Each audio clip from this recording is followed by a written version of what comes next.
Assalamualaikum warahmatullahi wabarakatuh.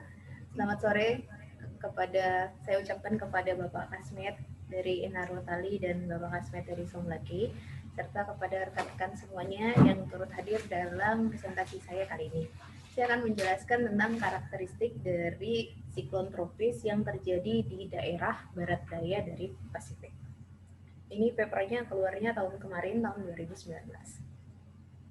Dan ini outline-nya, kita akan mulai dari pendahuluan, kemudian saya akan bahas tentang data dan metode, kemudian hasil, diskusi, kesimpulan, dan referensi. Tentu saja referensinya tidak semua saya paparkan, tapi hanya sebagian saja.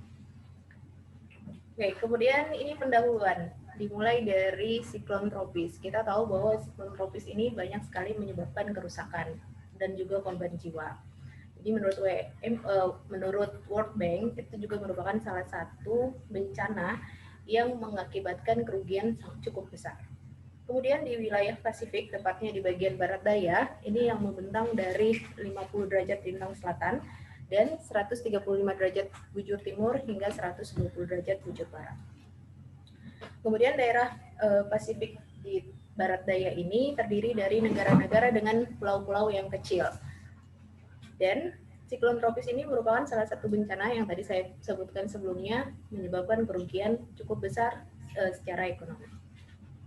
Nah, kemudian ini ada beberapa contoh siklon yang merugikan, dimulai dari siklon Yasi tahun 2011.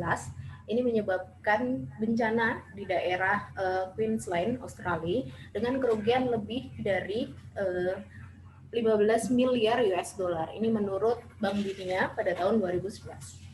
Kemudian juga ada siklon Pam tahun 2015. Ini terjadinya di Kepulauan Vanuatu, kategorinya 5, dan kerugian yang disebabkan adalah 449 juta US dollar. Ini menurut pemerintah Vanuatu tahun 2015. Kemudian juga ada siklon Winston. Ini terjadi tahun 2016 dan menghancurkan Kepulauan Fiji. Kerugian yang dihasilkan adalah 0,9 miliar. Ini menurut pemerintah Fiji tahun 2016.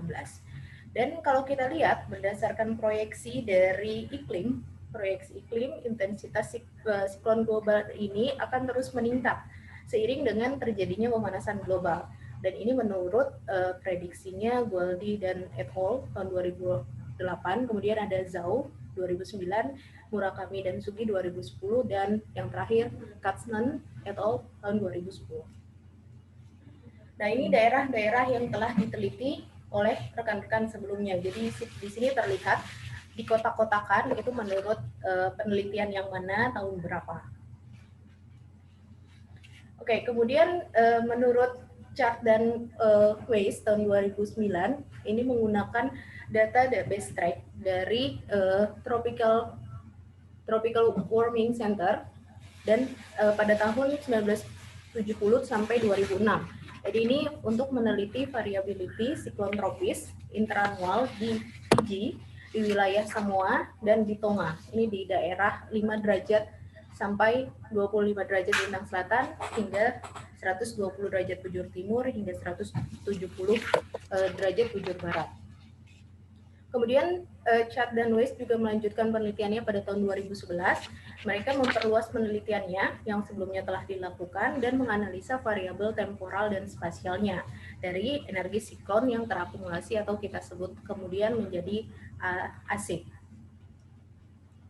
Kemudian juga ada penelitian dari Lizuka dan Matsura tahun 2012.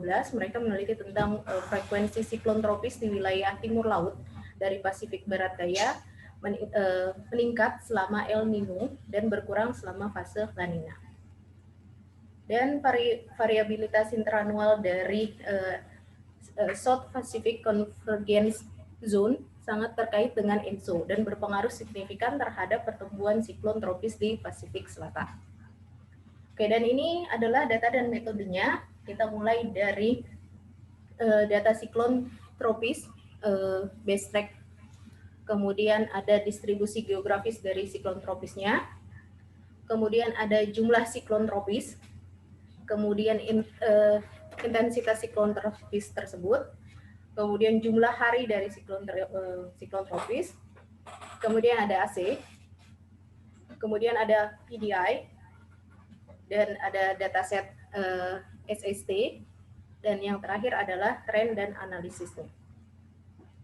Nah, dimulai dari data siklon tropis base track, ini diperoleh dari dataset tahun 1840 hingga sekarang.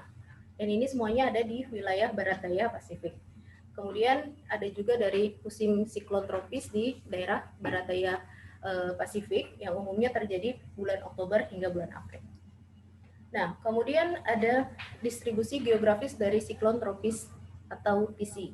Ini kita akan identifikasi lokasinya, lokasi pertumbuhan siklonnya, kemudian identifikasi siklon tropis tersebut, kemudian juga identifikasi dari jalur siklon tersebut. Nah, kalau jumlah siklon tropisnya, ini adalah variasi tahunan dari jumlah siklon tropis, dievaluasi untuk semua siklon tropis yang terjadi. Kemudian juga ada intensitas siklon tropis, ini intensitasnya kita sebut sebagai V, didefinisikan dengan kecepatan angin permukaan rata-rata selama 10 menit, dan intensitas umur maksimum dari TC tersebut, Vmax, didefinisikan sebagai nilai maksimum V selama usia masing-masing dari siklon. Jumlah hari siklon ini menurut Frank dan Young tahun 2007 dan Webster tahun 2005 adalah jumlah total hari di mana intensitas badai siklon tropis akan bertahan. Kemudian ada AC.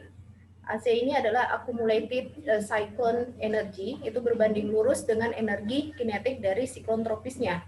Dan menurut perhitungan, ini menjumlahkan kuadrat dari V selama interval dari TC 5 jam, dan diukur itu pada jam seperti biasa, jam 00, 06, 12, dan 18 UTC. Kemudian ada PDI. PDI ini digunakan untuk penelitian sebelumnya selama kekuatan dan tingkat kerusakan suatu siklon tropis. Kemudian ada dataset SST. SST kita tahu bersama bahwa SST merupakan potensi thermal utama yang diperlukan untuk pembentukan dan pengaturan bahan bakar siklon tropis. Kemudian ada tren dan analisis korelasi. Ini adalah garis regresi linear yang digunakan untuk membantu membangun tren siklon dalam jangka panjang.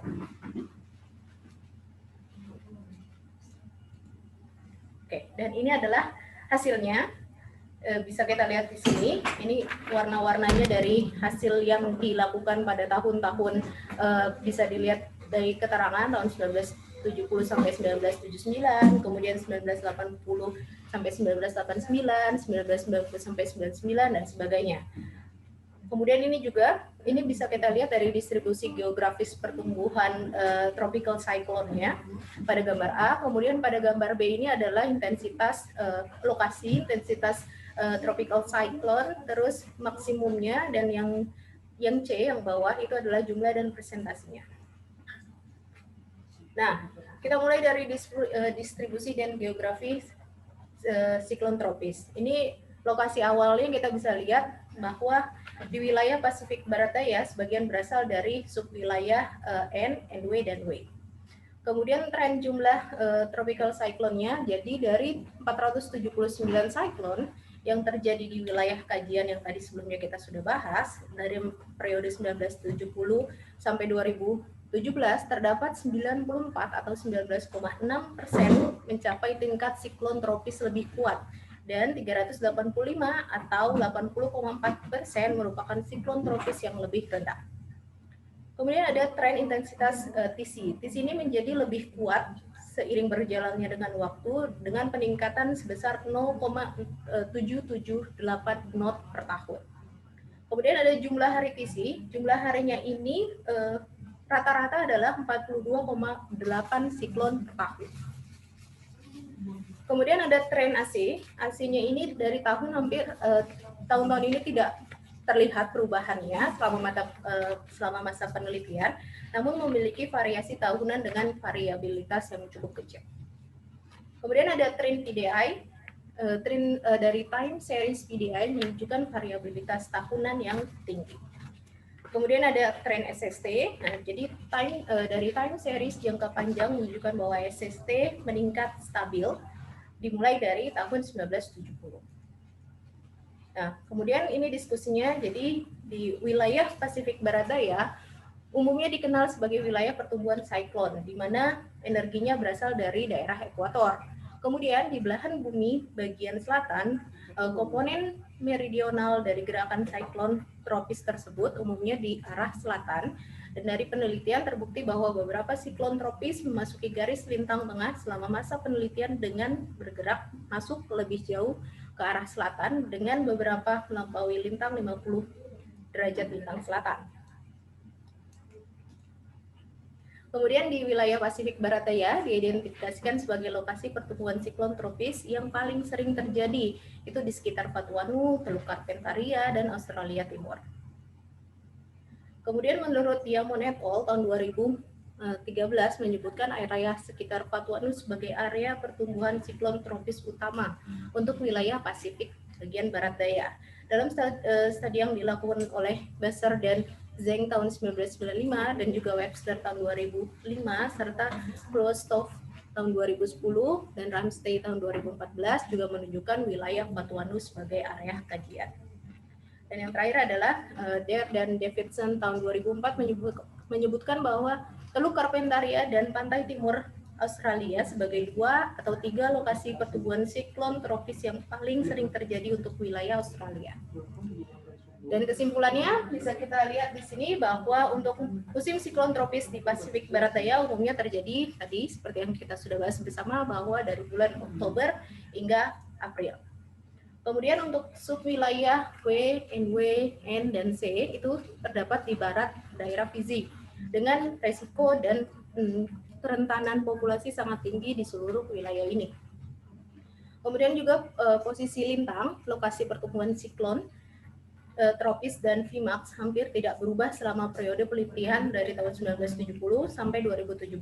Namun menunjukkan sedikit pergeseran wilayah yang dipengaruhi oleh siklon tropis. Kemudian ada fluktuasi tahunan year to year. Jumlah siklon tropis di Pasifik Barat Daya cukup besar, berkisar antara 4 sampai 18 dan dalam periode 48 tahun ditemukan rata-rata sekitar ada sekitar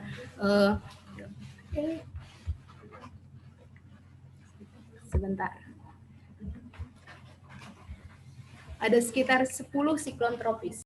Mohon maaf Bapak, ada kendala sedikit. Kemudian dalam kejadian siklon tropis PAM tahun 2015 ini dengan VMAX 135 knots dan siklon tropis di Winston tahun 2016 dengan VMAX yang tadi 135 knots sedangkan yang Winston 150 knots. Kemudian intensifikasi maksimum terjadi di semua tahap siklon tropis kategori 1 hingga 5, tetapi sebagian besar 68,75% terjadi selama tahap kategori 1 dan 2. Kemudian terdapat sekitar 42,8 hari siklon tropis atau sekitar 3,56 hari siklon lebih kuat per musim siklon tropis di wilayah Pasifik Barat Daya. Dan panjang hari siklon tropis yang sering terjadi adalah 2 hingga 4 hari. Dan tidak ada perubahan tren yang nyata pada nilai AC dan PDI selama proses penelitian. Dan SST rata-rata menunjukkan tren pemanasan yang meningkat secara bertahap sejak sekitar 0,624 derajat Celcius selama 48 tahun terakhir. Namun tren ini hanya berkorelasi lemah dengan aktivitas siklon tropis. Oke, dan berikut adalah referensinya. Sampai di sini penjelasan saya. Ada yang ingin ditanyakan mungkin kepada Bapak Kasmet dan rekan-rekan semuanya?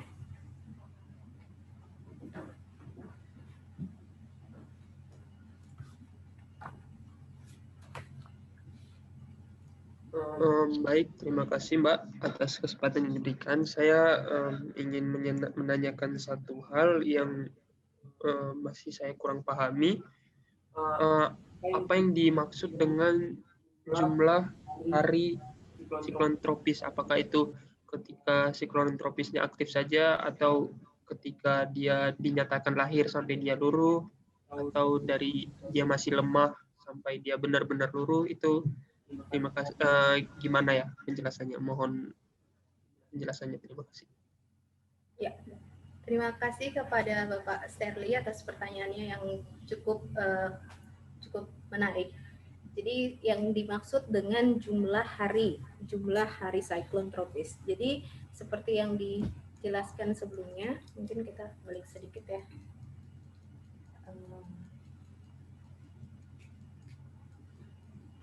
Nah ini jumlah hari siklon tropis. Jadi menurut Frank dan Young tahun 2007 dan juga menurut Webster et al. Tahun 2005, mereka sepakat bahwa yang dimaksud dengan jumlah hari siklon adalah jumlah hari total di mana intensitas badai siklon tersebut bertahan.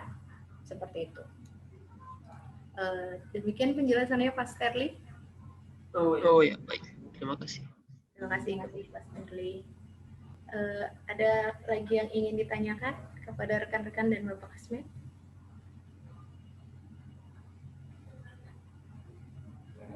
Baik, mohon izin kepada Mbak Rufaida Budans, mohon izin juga pada Bapak Slamet dan Kasmet dan rekan-rekan. Saya ingin menanyakan terkait kalau cyclone pertumbuhannya kenapa harus di bagian barat Samudra Barat Daya Pasifik ya. Terima kasih. Ya, terima kasih Pak Indra atas pertanyaannya. Jadi saya mengambil topik ini, karakteristik dari cyclone yang ada di Pasifik bagian barat daya, karena daerah tersebut menurut saya cukup unik. Jadi daerah tersebut itu terdiri dari pulau-pulau kecil. Pulau-pulau kecilnya ini juga sebagian besar itu terdiri dari atol karang dan juga ada bagian pulau-pulau vulkanik. Kemudian juga kalau kita lihat tren intensitas siklon tropisnya itu setiap tahun itu meningkat dengan peningkatan sekitar 0,78 knot per tahun. Kemudian Vmax tertingginya itu juga sekitar 150 knots pada tahun 2016. Ini ketika terjadi tropical cyclone Winston. Kemudian juga yang paling rendah itu 60 knots. Ini tahun 1971 ketika terjadi tropical cyclone Dora. Gitu. Dan yang terakhir kalau menurut saya itu karena faktor ekonominya Pak. Jadi karena terjadi tropical cyclone, terus kerugian secara ekonomi juga sangat besar. Jadi dengan harapan kalau kita lebih mengenal karakteristiknya, nanti mitigasinya itu akan terjadi lebih baik. Seperti itu Pak Indra. Baik, terima kasih atas penjelasannya Mbak Rufaida. Terima kasih Pak Indra. Apakah ada lagi yang ingin ditanyakan kepada rekan-rekan dan kasmet kalian? Bapak Kasmet? Oke, kalau tidak ada lagi yang ingin ditanyakan, terima kasih saya ucapkan kepada Bapak Kasmet dan rekan-rekan semuanya atas perhatiannya terhadap presentasi saya. Saya akhiri presentasi saya. Assalamualaikum warahmatullahi wabarakatuh. Selamat sore semuanya.